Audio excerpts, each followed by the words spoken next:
வேடிக்கை ஆசை சீரியலில் இனி என்ன நடக்க போகுது அப்படின்னு தான் பார்க்க போகிறோம். மீனா அந்த வீடியோவால் ரொம்பவே வைரல் ஆகிடுறாங்க.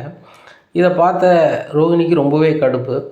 ஒரு கொலு ஃபங்க்ஷனில் நடந்த வீடியோவை எடுத்து இந்த முத்து வந்து வைரல் ஆகியிருக்கான். இதனால் அவளுக்கு பயங்கர ஃபேமஸ் ஆயிடுச்சு. அதுபோக அவளுக்கு இவ்வளோ பெரிய ஒரு அதிர்ஷ்டமும் கிடச்சிருச்சு. இது நினைக்கும் போது ரொம்பவே கடுப்பாக இருக்குது அப்படி இப்படின்னு சொல்லிட்டு ரோகிணி வித்யாட்ட பேசிகிட்டு இருக்காங்க. அப்போ வித்யா சொல்கிறாங்க, அந்த பொண்ணுகிட்ட உண்மை இருக்குது, திறமை இருக்குது, அறிவு இருக்குது. அவன் பொண்டாட்டி மேலே 100% பாசத்தை அந்த முத்து வச்சுருக்கிறான். உன் புருஷன் மாதிரி இல்லை அப்படிங்கிறாங்க. என்னடி சொல்கிற அப்படிங்கிறாங்க. ஆமாம், உன் புருஷன்கிட்ட போய் நீ உனக்கு செலவுக்கு வேணும்னு பைசா கேட்டாலும் கூட வட்டி தரையா நான் தாரேன் அப்படின்னு சொல்லுற அளவுக்கு தான் அவன் புருஷன் இருக்கார். ஆனால் முத்து அப்படி இல்லை. கார் ஓட்டுறாரு, அவருக்கு கிடைக்கிற 100 200 அதை அப்படியே வீட்டம்மா கேட்டாலும் கொடுப்பாரு, இல்லை வேணும் அப்படின்னு கேட்டாலும் கடை வாங்கி கூட கொடுப்பாரு. அந்தளவுக்கு அவர் மேலே அவர் அன்பு வச்சுருக்காரு. இல்லைனா இப்படி தான் மனைவி பாட்டு படிக்கிறத வீடியோ எடுத்து இதை வைரலாக்கி அவளுக்கு நல்ல பேரை கிடைக்க வச்சு என்ன ஒரு மனைவிக்கு பிடிச்ச மாதிரி நடந்துக்கிறதெல்லாம் பார்க்கும்போது அவங்க பெஸ்ட்டு தான் அப்படிங்கிறாங்க. ஆமாடி, நீ எனக்கு ஃப்ரெண்டா மீனாவுக்கு ஃப்ரெண்டா அப்படிங்கிறாங்க. 2 பேருக்கு தான் ஃப்ரெண்டு அப்படிங்கிறாங்க. என்னடி சொல்கிற அப்படிங்கிறாங்க.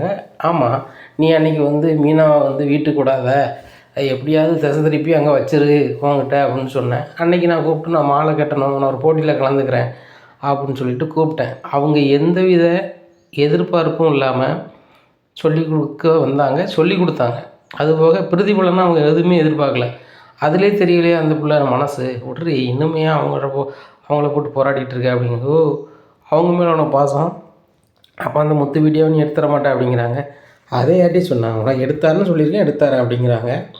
அதை எடுக்கணும்டி, எடுத்துகிட்டு இதே வீடியோவை நம்ம வைரலாக்கணும். ஆக்கின பிறகு தான் அந்த மீனாவுக்கும் முத்துக்கும் ஆப்பு வைக்க முடியும். அப்படி வச்சா மீனா கிடைக்கிற அந்த வாய்ப்பும் போயிடும். மீனாவுக்கு அந்த சினிமாவில் பாட்டு பிடிக்க வாய்ப்பும் போயிடும். இந்த முத்தும் ரோட்டில் டிரைவராக போக முடியாது, இப்படி திருடனை ஆதரிக்கான்னு சொல்லிட்டு. அதுபோக இந்த வீட்லேயும் இருக்க முடியாது. அந்த வீட்டிலே நம்பர் 1 ஆள் நானாக ஆயிடுவேன். ஏன்னு கேட்டால் அந்த வீட்டில் வந்து பிஸ்னஸ் பண்ணி தொழில் பண்ணி பெரிய அளவில் இருக்கிறது என் வீட்டுக்காரர் தான். என்ன பெரிய இடத்து பிள்ளை நான் தான். சுருதி வந்து சுத்தமாக ஆன்ட்டியை மதிக்கவே மாட்டான். நான் ஆன்ட்டியை சப்போர்ட் பண்ணி கடைசி வரைக்கும் கொண்டு போயிடுவேன். எங்கள் அப்பாவையோ என் மாமாவையோ யாரையுமே கேட்காமே அப்படியே போயிடுவாங்க. நான் முத்து மீனாவும் குறை சொல்லி அந்த காலத்தை ஓட்டிடுவேன் அப்படிங்கிறாங்க. சரிடி, அந்த வீடியோ எடுக்கலாம் விடு அப்படிங்கிறாங்க. இன்றைக்கி ஒரு நாள் தான் இருக்குது, இன்றைக்கி தான் கடைசி நாள், சரியா? இன்றைக்கி எடுக்கலைன்னா ஒன்றுமே செய்ய முடியாது அப்படின்னு சொல்லிட்டு நினைக்கிறாங்க. இங்கே முத்து செல்லில் மீனா வீடியோவை வந்து ஒருங்கிணைஞ்சி பண்ணுறதுக்காக பழைய வீடியோவெல்லாம் அழிச்சிடுறாரு. அது கூட சேர்ந்து அந்த வீடியோவுமே அழிஞ்சிருது. இது தெரியாத ரோகிணி கனவு கோட்டை கட்டுறாங்க வித்யா கூட சேர்ந்து. எப்படியாவது அந்த வீடியோ எடுக்கணும், அதை வைரலாக்கணும், இதன் மூலமாக அவங்கள அசிங்கப்படுத்தணும். இவங்க அசிங்கப்பட்டு போயிட்டாங்க அப்படின்னு சொன்னால் கண்டிப்பாக இந்த வீட்டிலே இருக்க முடியாது. ஆன்ட்டி கண்டிப்பாக இருக்கவே விட மாட்டாங்க அப்படிங்கிறது தான் எங்களோட பிளான். எப்போ வித்யா சொல்கிறாங்க, எப்படி தாண்டி எடுக்கிறது அப்படிங்கிறாங்க. ஒன்றும் இல்லை, பூஜை நடந்துகிட்ருக்கு, அந்த டயத்தை கரெக்டாக பாரு. அப்படி பார்த்துட்டு இருக்கும்போது மீனா வந்து பாட்டு படிச்சுட்டு இருக்கும்போது கண்டிப்பாக வீடியோ எடுப்பார். அதை விட்டுரு, இன்றைக்கி வந்து நான் எப்படியாவது ஆன்ட்டியை வந்து பூஜை பண்ணாமல் இருக்க சொல்லிடுறேன். இந்த மணி அடித்து இப்படி பண்ணுவாங்களே, பூஜை மாதிரி பண்ணுவாங்களே, அப்போ மீனாவை நான் பண்ண சொல்கிறேன். அப்போ கண்டிப்பாக முத்து பக்கத்தில் நிற்பான். அப்போ நிற்கும்போது அப்போ எனக்கு செல்லு வேணும்னு சொல்லிட்டு நீ கேளுங்கும்போது செல்லை தூக்கி தந்துடுவான். நீ நைஸாக வீட்டுக்கு வெளியே வந்து ஃபோனை பேசுகிற மாதிரி அர்ஜென்ட் ஃபோன் சொல்லிட்டு வாங்கிட்டு பேசுகிற மாதிரி அந்த வீடியோவை பூரா என் செல்லுக்கு நீ அனுப்பிடுற அப்படிங்கிறாங்க. சூப்பர் யோசனைடி, என்னடி 8 நாளாக சொல்லலை இப்போ சொல்கிற அப்படிங்கிறாங்க. என்ன செய்ய, இந்த மரமண்டைக்கு இப்போ தான் அந்த யோசனை வருது, முன்னாடியே செஞ்சுருந்தா இந்த இது பிரச்சனையே இல்லாமல் போயிருக்கும். சரிட்டு, நீ தான் கடைசி நாள் எப்படியா பண்ணிடுவல அப்படிங்கிறான். நீ சொல்லுறது மாதிரியே பண்ணிடுறேன். உங்கள் அத்தையை நீ எப்படி பூஜை பண்ணாமல் தடுப்ப அப்படிங்கிறாங்க. நான் பார்த்துக்கிறேன் அப்படிங்கிறாங்க. வித்யா, இன்றைக்கி நான் சொன்ன பிளானை வந்து ஒர்க் அவுட் பண்ணுறேன் அப்படிங்கிறாங்க. ஒன்றால் நான் 8 நாள் லீவ் போட்டிருக்கேன், 9 நாளாவது லீவ் போட்டோம்னு நினச்சிக்கிறேன். கூட பார்த்துக்கலாம். இன்றைக்கி சக்ஸஸ்ஃபுல்லாக பண்ணுறோம், அந்த வீடியோவை எடுக்கிறோம், ஃபார்வேர்ட் பண்ணுறோம், நம்ம பெரிய ஆள் ஆகிறோம், அவங்கள டம்மி ஆகிறோம், ஓகேவா அப்படிங்கிறாங்க. சரி நான் கிளம்புறேன் அப்படிங்கிறேன். எங்கே போகிறேன் அப்படிங்கிறாங்க. எங்கள் அம்மாவை போய் பார்த்துட்டு போகிறேன் அப்படிங்கிற. ஓ, உங்கள் அம்மாவும் கிருஷியும் வந்து கொழு ஃபங்க்ஷன் கூட போகிறியா கடைசி நாள் ஒன்று அப்படிங்கிறாங்க.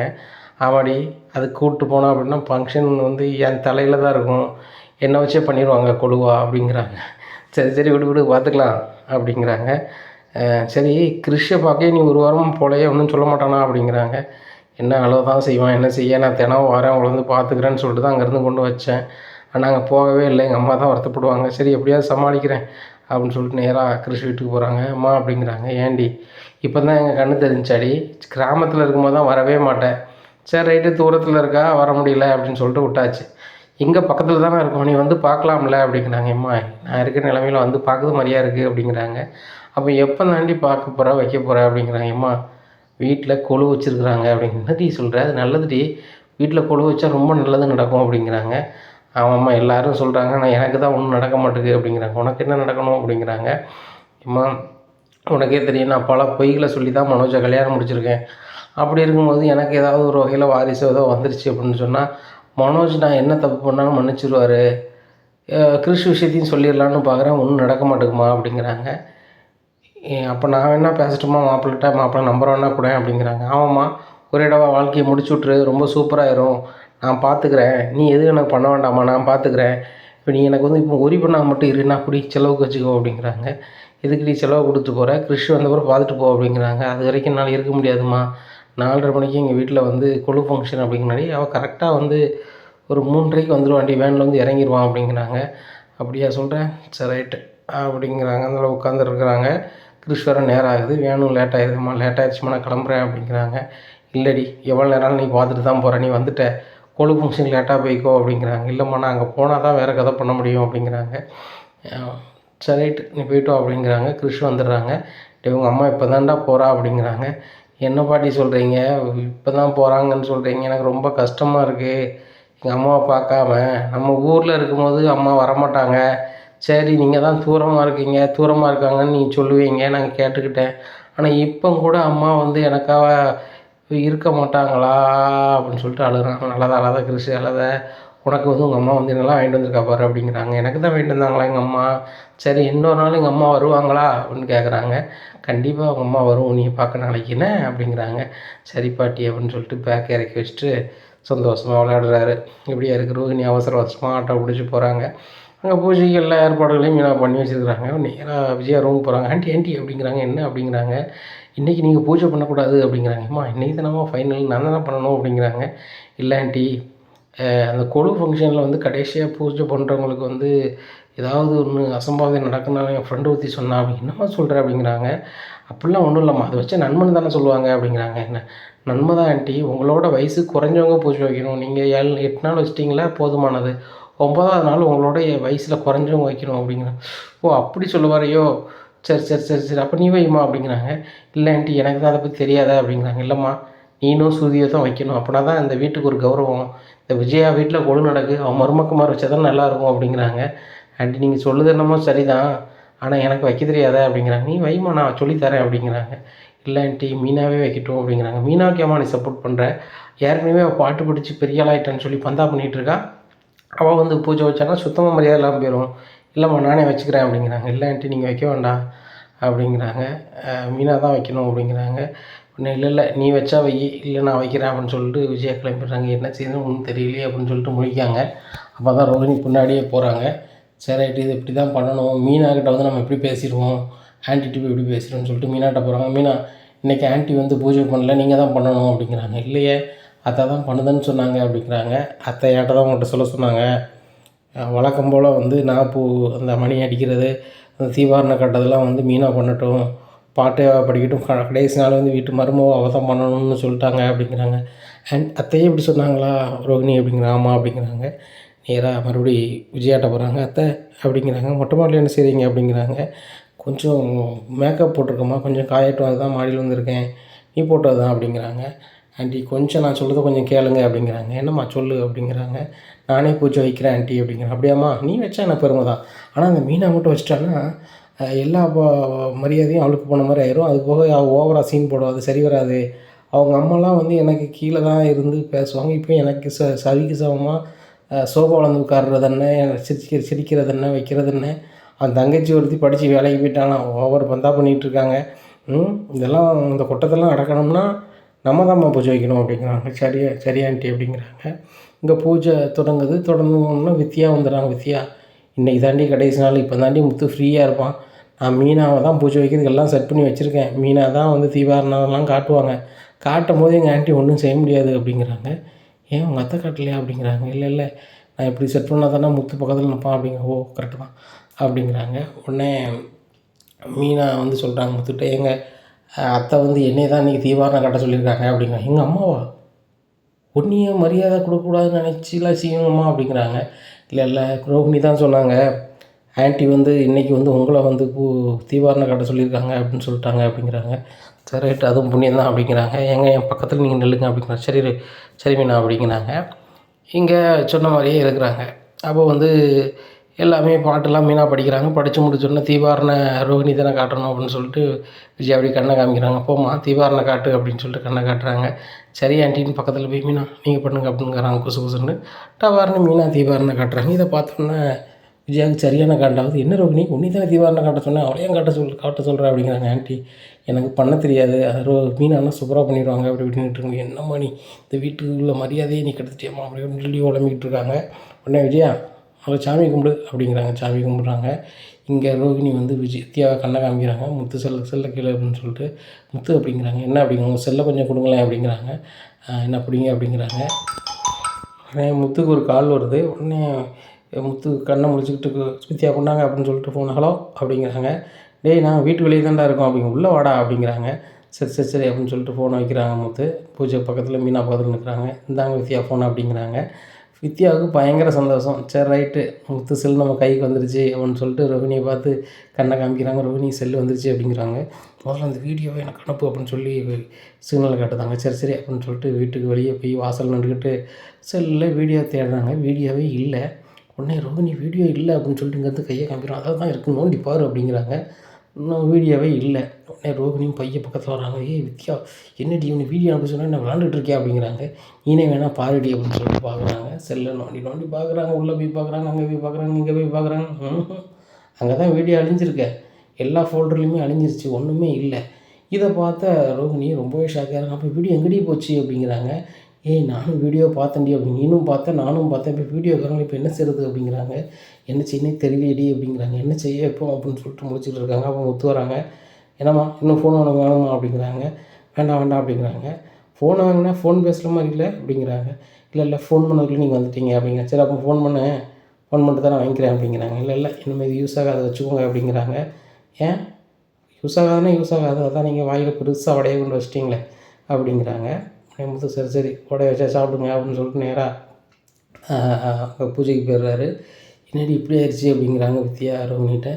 அந்த முத்து மீனாவையும் அந்த வீட்டிலேருந்து அனுப்புறதுக்கும் அவங்கள வந்து அசிங்கப்படுத்துறதுக்கும் ஏதாவது பண்ணலான்னு பார்த்தா ஒன்றும் நடக்க மாட்டேங்கடி அப்படிங்கிறாங்க.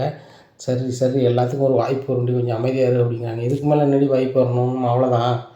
என்னை பற்றி தெரிஞ்சால் அன்றைக்கி முத்து மீனாவும் பயங்கரமாக ஆடுவாங்க, என்னாலேயே முடிச்சு விட்ருவாங்க. அந்த தினேஷ் வேறு 30 லட்சத்தை கொண்டு வா இல்லைன்னா அவ்வளோதான் அப்படி இப்படின்னுட்டு இருக்கான். அந்த சிட்டி இந்த வீடியோ நீங்கள் ஃபார்வர்ட் பண்ணால் மட்டும்தான் அந்த தினேஷை வந்து நான் என்னென்னு செய்வேன், இல்லைன்னா தினேஷ் பக்கத்துலேயே வரமாட்டேன் அப்படி இப்படிங்க. என்ன செய்யனே தெரியல. சுற்றி பூரா கடன். அங்கே கிறிஸ்துவும் எங்கள் அம்மாவும் போய் பார்க்க முடியல. இங்கே தினேஷ் என்னென்னா 30 லட்சம் வாங்குங்க. அந்த சிட்டி என்னென்னா என்கிட்ட வட்டிக்கு வாங்கியிருக்க, நீ வந்து வட்டி தர வேண்டாம் அசலும் தர வேண்டாம்னா அந்த வீடியோ ஆகணும், அப்படின்னா தான் உனக்கு ஹெல்ப் பண்ணுவாங்க. எனக்கு சுற்றி நெருக்கடியாக இருக்குது, நான் என்னடி பண்ண போகிறேன் அப்படிங்கிறாங்க. ஒன்றும் பண்ண வேண்டாம், மனோஜ் வந்து அந்த ஓரமாக தான் இருக்கார், எல்லோரும் கீழே தான் இருக்காங்க, அவரை மொட்டை மாடி கூப்பிட்டு போய் எல்லா உண்மையும் சொல்லிடு. இந்த மாதிரி நான் வந்து கல்யாணத்தை மறைச்சி தான் வந்து கல்யாணம் பண்ணேன், அது ஒவ்வொரு பையன் இருக்கான், நான் பண்ணதெல்லாம் தப்பு தான் மனோஜ், நான் மன்னிச்சிருங்க.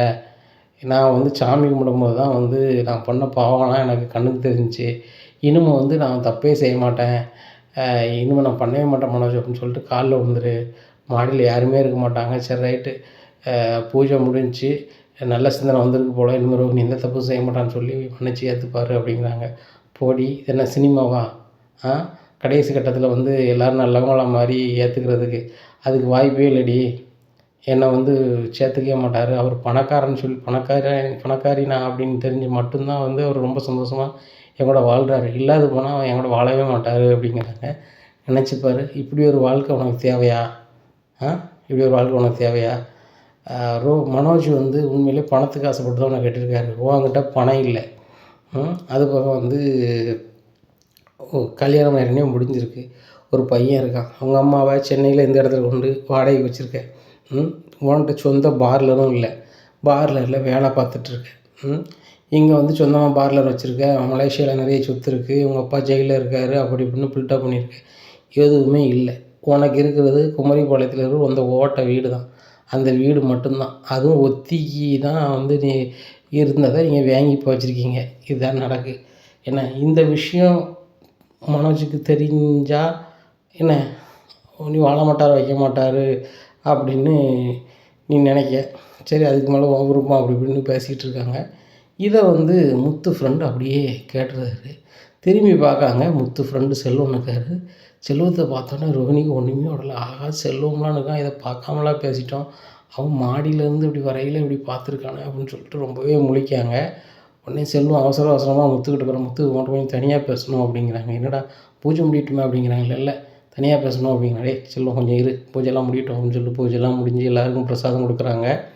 உடனே ரோகிணியும் வித்தியாவும் திருதுன்னு முடிக்காங்க. ஆகா பூஜை முடிஞ்சோடனே எப்படியும் அந்த செல்வம் வந்து உள்ளதை நம்ம பேசுனது எல்லாத்தையுமே வந்து சொல்லிடுவான். இன்னும் அவ்வளோதான் நான் இங்கே இருக்கலாமா நான் கிளம்புறோமா அப்படின்னு சொல்லிட்டு வித்தியா அவசர அவசரமாக கிளம்பிடுறாங்க.